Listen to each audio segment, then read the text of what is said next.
Good morning, good evening, good afternoon, greetings and salutations, and welcome to this edition of the Women of BSV. Today we have Ruth and myself, and we've got the amazing Bomi Musuro, who is all the way over in Nigeria, and he is the founder and the CEO of the House of Sounds, in bracket those. And this is a phenomenal end-to-end music production collaboration application that I met when he was at Dojo, Block Dojo, a couple of weeks ago, and I saw this presentation, and it really excited me because I used to be a sound engineer, if you didn't know. So that's, and I like to play around a little bit and make a few tunes, but nothing on a major scale. So I'm really honored that you could come and meet us and talk to us today, Bomi. So would you just like to kind of introduce yourself to our little audience and give us a bit of background of who you are and exactly what you do? It's all right. Yeah, first off, Diddy, you did a good job with the name pronunciation. She was struggling with that at the beginning, so I'm glad you nailed that. Thanks. My name again is Bomi. I'm the founder and CEO of the House of Sounds. Um, I'm a musician, sound engineer, producer, songwriter. Um, been making music for over 20 years. And in my experiences making music, I found a problem that the House of Sounds is solving. And that is literally the fact that for a sound engineer like Diddy, she already knows when you're working on an album or song, you have so many different moving parts, you have so many different people involved, you have so many different tools that you're using to do things. And if you're the manager or even the artist, if you don't have a manager, you can have so many tabs or so many tools that you're using to do things, and it just causes confusion. It makes things Mm-hmm. very inefficient for the people working on the projects. And so what we decided to do is to build a centralized platform where all the key essential features of the tools that you need to get things done will be found. So literally an all-in-one, one-stop shop for everything you need to get a song or music project done. So yeah. Fill me in, because I'm not a sound engineer, I don't work in music. Tell us what those sorts of apps would be that you would use Yeah, with. so a good way to explain it is we have Diddy, Bomi, and Ruth here, right? Diddy's the sound engineer, obviously. I'm the artist. Ruth, you're the manager. Let's just use three people as an example. Yeah. Now, with me and Ruth, or me and you, Ruth, Mm-hmm. we decide to use WhatsApp to communicate. And then you and Diddy talk about email since you're not that close. And then me and Diddy, when we have to talk, maybe we talk on the phone, or or maybe we don't even have recorded messages and scripted conversations. And then you have no way to reference what was said in the past, or if you want to reference it, Ruth, you're the manager, right? You're Yeah. basically the thread between me and Diddy. If you want to start collating connecting things, you have to start looking at WhatsApp and email, and it's just so confusing. And that's the reason why tools like Slack and some of these other project management tools were created, so that it could basically make things, communication and collaboration, more easy, to make the teams more productive, and while they work on the different industries. But there's nothing that really covers the full scope for music, because music is a peculiar industry, right? It's not the same thing as an office job.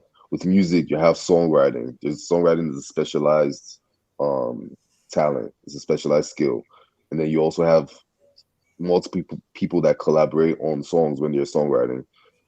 Labels actually throw songwriting camps where they bring tons of songwriters, book studio sessions with producers, and they just have teams of groups of songwriters and producers in a room writing lyrics. Now, the same thing happens virtually, or could happen virtually, but it doesn't happen because there's nothing to support it right now. So we have so one of the features of our application is a songwriting tool where people could collaborate. You could type kind of like Google Docs. Different people could type at the same time. And there's also an artificial intelligence angle to it where you could get word and rhyme recommendations. So that's just one feature. Oh, And there are multiple features because the goal is to cover the entire end to end process. So everything from ideation all the way to distribution and collection of royalties, and paying that out to the people that own the rights to the songs. So that's what we're building. Oh, that's such a good idea, because I mean, Thank you. we do everything remotely these days, don't they? Exactly. Nobody really writes songs by being in separate rooms, or maybe they do, but like it's not easy. It's not easy. No. Yeah. And there's so many different components to a track as well, because you know, just say for example you've got a 7-piece orchestra or something, like a jazz orchestra or something, but then you've got your, you know, your singers, and maybe you've got a narrator as well on there, and then, you know, you've got your producer, and you've got your sound engineer, and you've got your mixing and the editing side of everything, and then you can go away and make a music video as well to actually do. So you're bringing all designers, all these different people. Then you have the A&Rs, you have the managers, you have the label reps that are just doing like basic, like maybe virtual coffee stuff. You know what I mean? Like you have so many different people involved in the process. And as you keep rising to stardom, to a higher level, to like a Taylor Swift or like a upper echelon category, right? Drake, you know, you have more people you're working with. Yeah. Or more people, maybe not working with directly, but more people involved in getting things done for you. Yeah, on the outer side of things. Now, exactly. I remember as well, you mentioned to me that you were doing something with Sound Ocean. So you would have this end-to-end encryption kind of production studio that you're working on, where everybody can work together to actually make the songs. And then are you then like looking at anything that you produce yourself? Because you've got a music studio, you've got a radio station, you make I don't have a radio yourself. station. That wasn't me. That was the guy that introed me. Right, that that's has Fred. a radio station. Okay. But I do have a music studio in Nigeria, and I have a production company that I've been running for almost 15 years now. Is it up to 15 years? Yeah, something like that, like 13 years thereabout. Yeah. So yeah. So but as far as the Soundoshi partnership, we haven't really talked about it yet. We're supposed to meet last week, but we did not get to have that meeting. But I imagine it's going to be something along the lines of like distribution partnership, because they're basically like almost a streaming platform for blocks for BSV, right? So I'm going to imagine that the idea is going to be for us to send completed projects to their platform directly from our platform. Yeah. So like a direct distribution thing. Yeah. It's phenomenal. So how are you, like, where did the idea come from? I mean, obviously this is because you've been working in a profession for such a long time, but where did that spring from? So it's crazy because I've worked corporate jobs as well. I've left music in the past. I've worked in investment banking. So like I said, while we were talking before the call started, I lived in America for about 8 years. I went to school out there. I registered my production company while I was out there at the age of 17, and did music while I was in school for quite some time. And then I graduated and recorded my debut album over the course of about 6 months or 7 months. Had to go into the corporate world because I wasn't a citizen of America. So at the time I dropped a debut. It was not my album, debut mixtape. At the time I dropped it, I was working a job in Houston, an IT database management job. And crazy story, I lost my job, had to move back to Nigeria. So the album did okay. Not great, but it was out there, right? So then I moved back to Nigeria. So actually, backstory. So while I was still in Houston, we actually launched the House of Sounds the first time, not registered or anything. We just came up, me and a group of my cousin and a group of friends decided they came together and we said we're going to put together a beats store, a beats marketplace. Oh, cool. Yeah. There's a little more backstory, but I'm not going to get into all that because it's connected to how the beat store came about. But there was another music business that me and my cousin had tried to start, and embedded in that business was a beat store aspect. So after the studio was a studio franchise business, after the studio franchise business kind of like came to a halt, it wasn't really moving anymore. After we spoke to some banks and all that stuff, and when the job just started taking too much time and things weren't really moving, I couldn't keep flying back to California for meetings, and the people that were going to invest were kind of losing interest. So we decided, okay, let's start what we could do by ourselves. So we pulled the beat store out of the business plan and started working on that. Now, while we were working on it, another setback happened, right? And I lost my job, like I was saying before.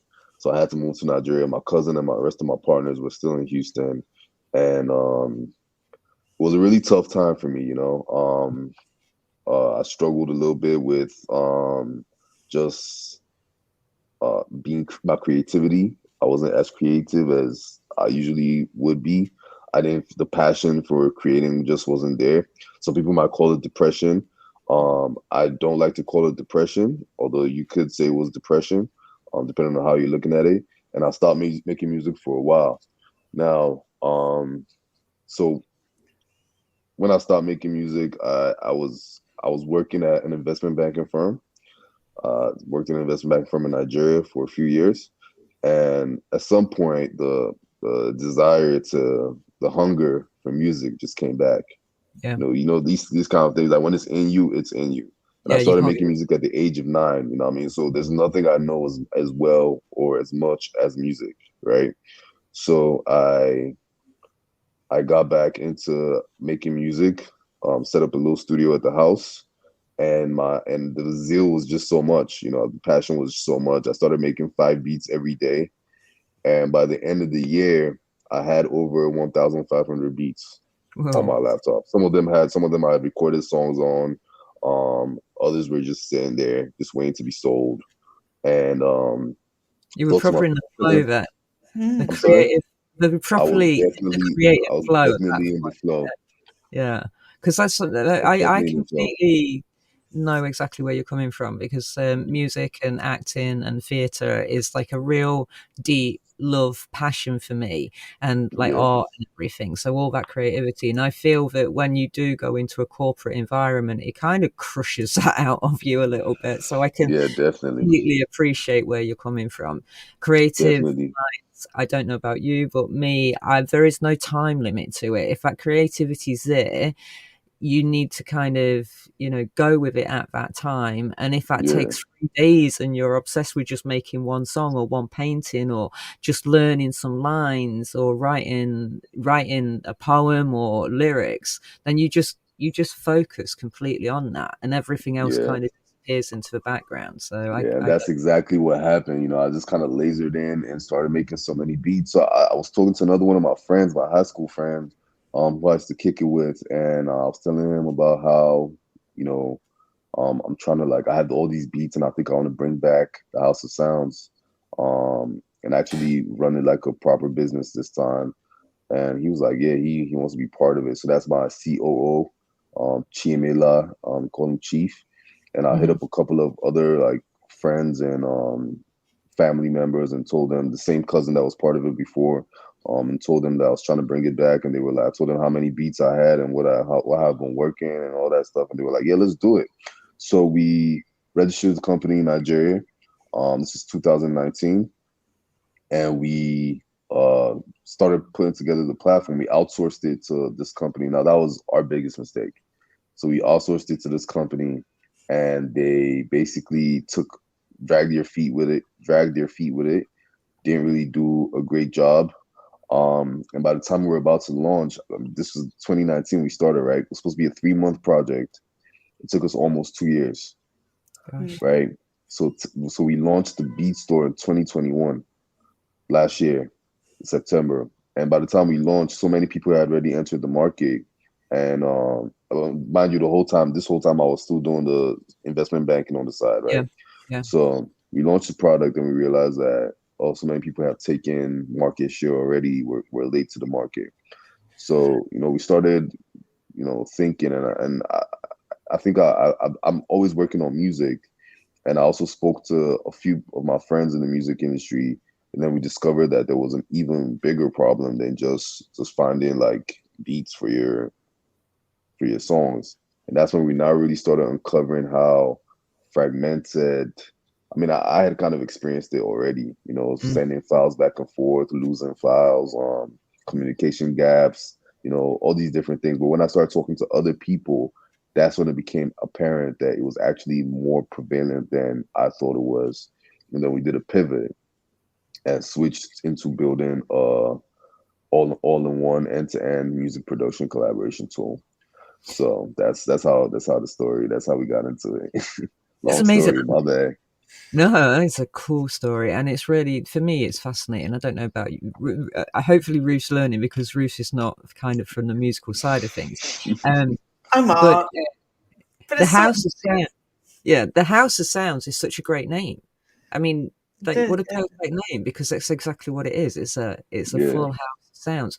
So, yeah, how did you come across the technology of BSV, and how did you see that that would fit in your model? yeah. So the BSV technology angle. So the way I like to describe the House of Sounds is I can't remember if I said this to you the day we met, Diddy, but it's kind of I like to describe it as kind of like a Google type of company. Yeah, you did. You know, Yeah, yeah, Google has Google has Yeah, so many different products. They have I mean, um Google everything nowadays.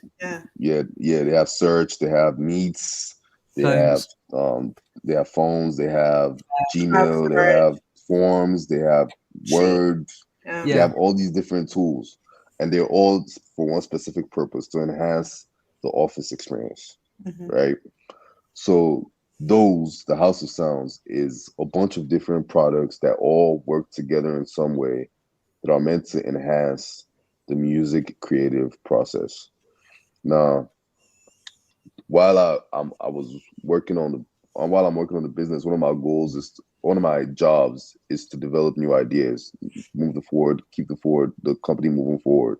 So while the apps were being built, I kept on developing new products.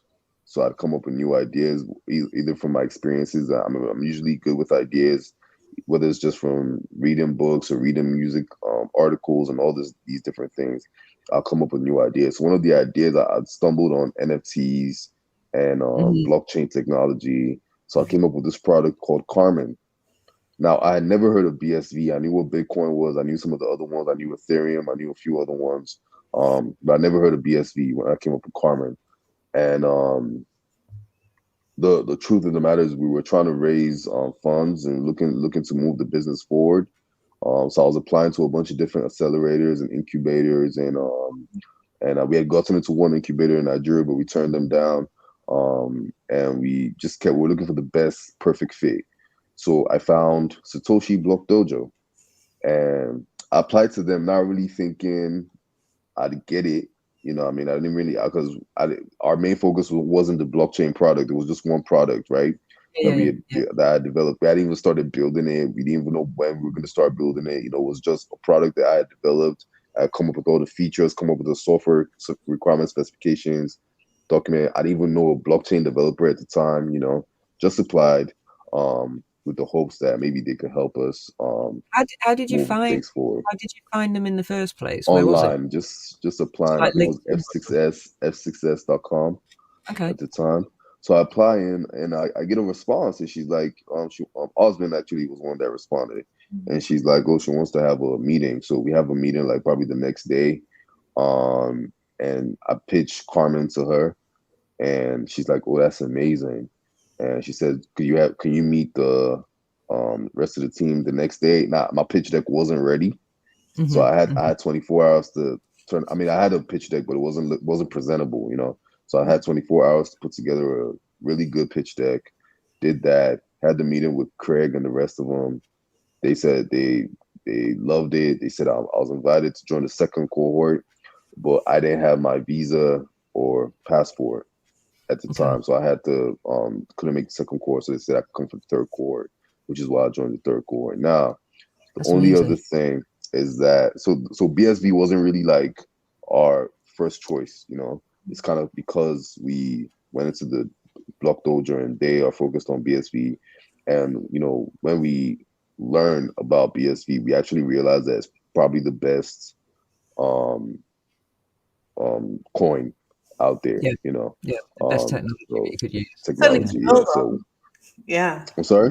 certainly the best coin to build on. If you know what I mean, Yes, if you're going to the incorporate. best to build on. Yeah, it has the best infrastructure, capacities, it's scalable, you know, it's the best. It's literally the best. Once you start learning about it, then you understand and you learn about it. Compared to the other ones, you can see why it's by far the best one.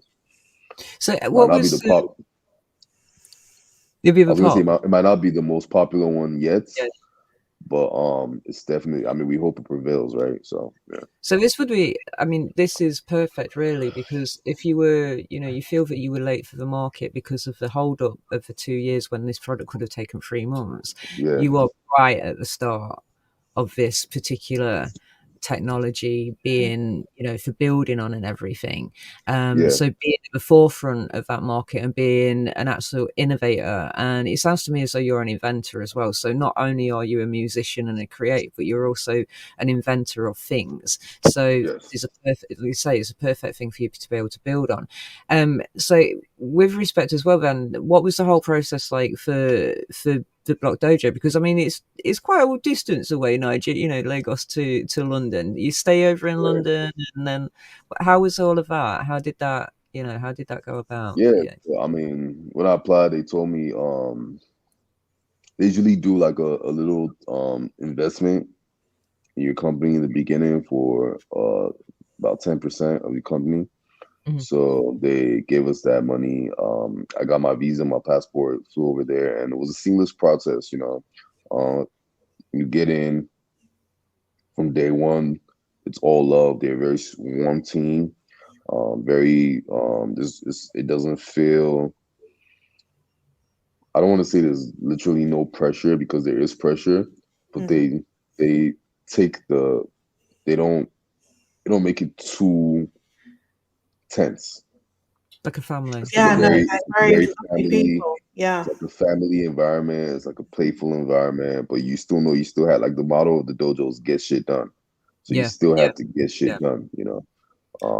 Yeah. So But presumably there's like a lot of help with things as well. So, did you feel like it moved along a lot faster than it would have done back in Nigeria? Did you feel like you got ahead somehow? Progress.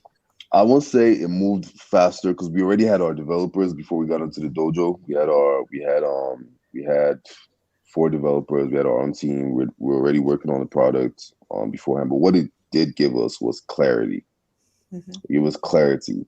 The different master classes that we had throughout the program showed us that who our customers really were, made it clear who our customers were, made it clear what our proposition should be, taught us different things on what the real problem we're solving is. Is there really a market for what we're trying to do? There were a bunch of different things we learned. They also supported us with pitch. Those pitches that we all did were Hmm. very intensely rehearsed. Hmm. Yeah. Yeah. Yeah. Rehearsed for very rehearsed. So they brought in a pitch trainer that taught us Yeah. how to That's big. pitch.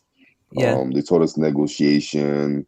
They taught us a whole. Neve is amazing. They taught us a whole bunch of different things that help us on this journey of running a company and speaking and negotiation and fundraising. And they also introduced us to a network of investors. So yeah, Yeah. it's been solid. Cool. So what's the next step for you then? Because now you're back in Nigeria. You've come back from London. It was a couple of weeks ago. You're back in Nigeria. What's the Yeah. what's the next step? Where is the Well, house of I'm Sound going, and what's happening at the moment then? Yeah, so we're about to launch beta testing with a few like I said, I think I mentioned this in my pitch the other day. We just got a new addition to the beta testing um people that the clients rather, beta testing clients. So we have one record label, the biggest record label in Nigeria, who's gonna participate in the beta testing. And then we have 2 studios, 2 management firms, both in the UK, and we have one engineer who has a plethora of clients, so he's going to be testing with us for about 6 weeks, and we're going to see how it goes. And hopefully from there, if everything works smoothly, we don't have to make too many changes. Then we'll probably launch right after beta testing. So that'll be early next year, and the goal is to onboard, and still in stealth mode, onboard more labels, go more, open it up to more people since there'll be fewer bugs and there'll be, once we confirm that there are no bugs, it's a smooth experience for everybody using it. And we'll open it up to more people and then we'll go from there. As far as me as a founder and CEO, I plan to move back to London. I'm currently applying to move back, so my hope is to be back in London before the end of January. Oh, cool. I'm waiting on the feedback from the embassy on my visa application. So we're gonna see. Once I get that visa, I'll be back. And then obviously for the company, another thing is we're trying to raise funds, which is one of the big things that the incubator was trying to is trying to help us with. Yeah. So I've been meeting investors since the pitch, since the showcase, and just trying to raise some funds so we can move on and start building the other features of the app that we need to build out. So yeah, and start paying our team too. Yeah. That's awesome. So, is the beta testing open for anybody at the moment, or is that going to be after, like you say, after sort of January, February kind of time? Is it like beta testing is only open to those 6 people: the studio, the management firm. If there's any other corporates that want to join, we'll be happy to have a conversation. You can reach me at bomi@those.app. I'll be happy to have a conversation, see if we can get you on board for the beta testing. And the more people, the better, really, because not everybody's going to have the same process, not everybody's going to have the same needs. So you could forget, the larger the sample size, the more we could build a better product. So yeah. Excellent. So I'm just going to put so we've got, that's all right, Bomi@those.app. So if you want to get in touch with, then that's how you do it. You email there.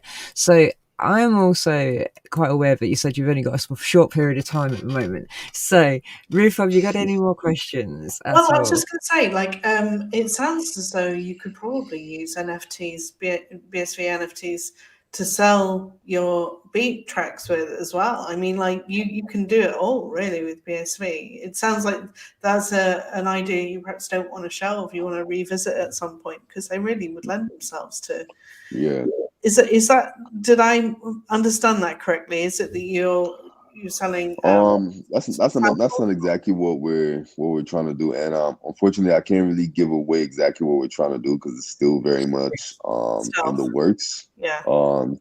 But it's around, making the rights ownership and the way the data about music is stored more efficient on the blockchain. So using the blockchain, basically. So it lends itself to that. Yeah. Rights management. Yeah. So yeah, something like that. Yeah. So you're saying about the obviously the split kind of payments for royalties and things that come straight from source instead of actually going through, say, a separate company who collect the royalties. You can get them straight from the source. And even managing a wallet, I would think, like, with the associated expenses of booking studio time, all the associated costs, which must be huge, you could have like a shared wallet situation as well. So there's lots of different ways, I'm sure, that you could incorporate the features of BSV that, what it's best at into this app.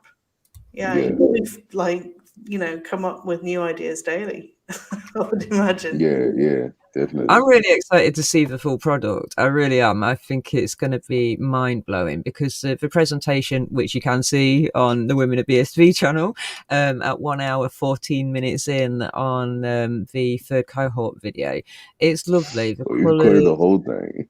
I did. I recorded everything on my trusty iPhone. I got the professional soundtrack and I synced that all up so you can hear yourself beautifully.